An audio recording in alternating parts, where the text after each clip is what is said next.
अरे इथं किती छोटे कापड आहे, ती पण लय घाण आहे. आता आपण धुया.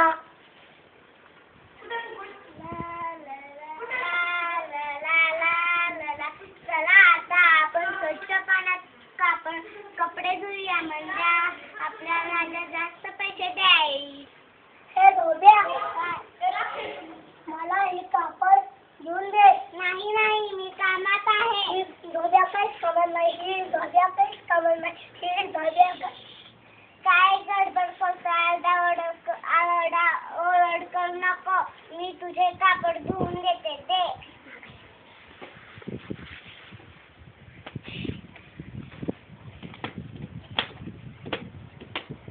हे तुझे कापड. आता तर आपले कापड धुतले आहे, पण आता वाळू ठेवूया.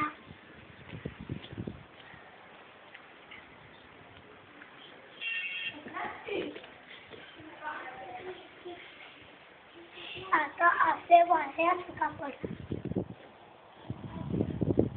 आता तर आपले कापड वाळे, पण ह्याची टोपी कशी बनवायची? चला आपण आता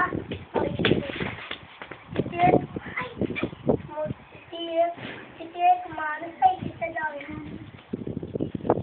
हे शिंप्या, माझ्या हे टोपी शिवून दे. शिंप्या काहीच कामात नाही. शिंप्या काहीच कामात नाही.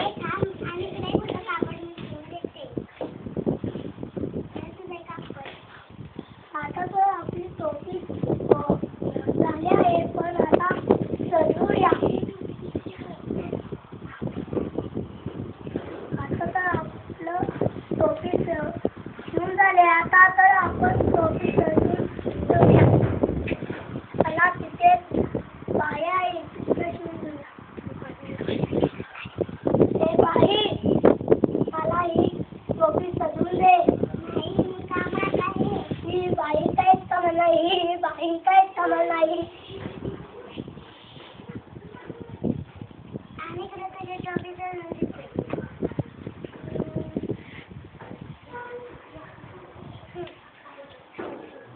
आता तर आपली टोपी सजवून झाली आहे. आता आपल्याला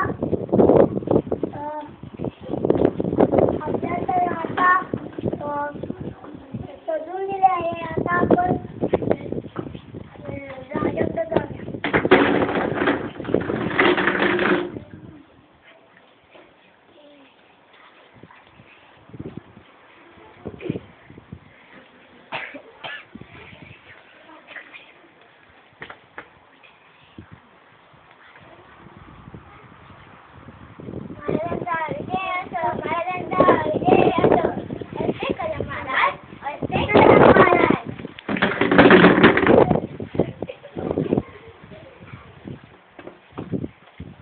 काय प्रधानजी, आपल्या राज्याचे वातावरण कसे आहे म्हणायचे?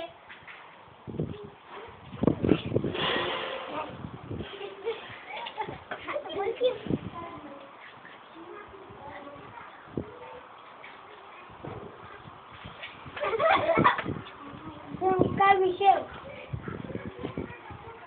उष्ण की थंड? अहो प्रधानजी, तुम्हाला असले वातावरण नाही सांगायला.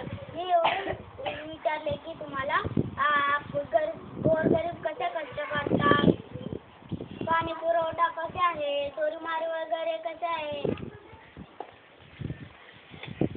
ठीक आहे.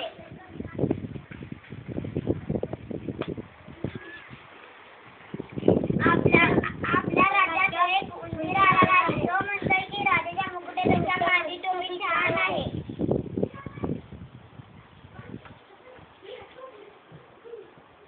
हे बघ, तुझ्या मुकुटापेक्षा माझी किती छान टोपी आहे.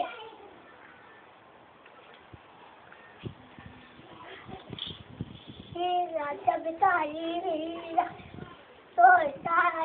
राजा काहीच समजत नाही. हे उंदरा, गप्पा आरडाओरडा करू नका. मी तुझी टोपी पुन्हा स्वाधीन करतो.